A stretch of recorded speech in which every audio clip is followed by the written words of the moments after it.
હેઠો લઈ જાઓ, બધા હેઠો લઈ જાઓ. કોઈને લાગ્યું?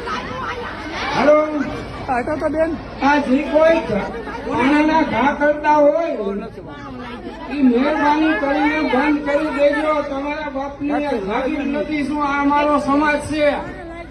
એમને બાકી જો ખબર પડી ને ત્યારે તમારે ઘરે રહેવું પણ મુશ્કેલ પડી જાય.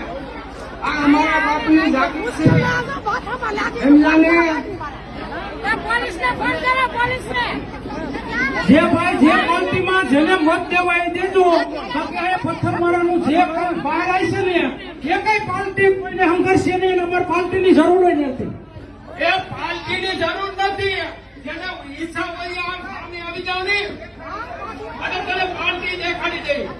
અમારે પાલકીની જરૂર નથી. અમારે કોઈ બાજી પાયસું જોતું નથી અને અમે કોઈની પાયસું ગુજરાત કોળી ઠાકોર સેના પ્રમુખ જયેશ ઠાકોર આજે વિસાવદર વિધાનસભામાં જે પિયાવા ગામ છે ત્યાં કોળી ઠાકોર સમાજની એક સભા રાખેલી હતી, જેની અંદર કોઈ આવારા તત્વ એટલે કોઈ બીજા જ હશે જે લોકોને પથ્થર મારો આ સભામાં કર્યો છે, જેની અંદર એક લેડીઝને બિચારાને જેને ઉપર લાગી ગયેલું છે.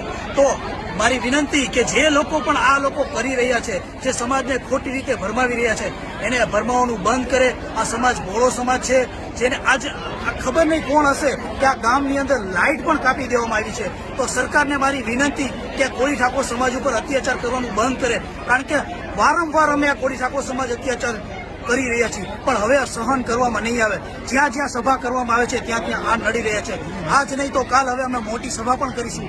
તમારાથી રોકાતું હોય ને તો રોકી લેજો, પણ આવી રીતે નાના નાના ટૂચકા કરવાનું બંધ કરી દેજો. આ પથ્થર મારીને કરવાનું બંધ કરી દેજો. આ સભા અમે આજ અહીંયા કરી છે, કાલ જિલ્લે જિલ્લે અમે કરશું. તમારાથી તેવડ હોય તો રોકી લેજો.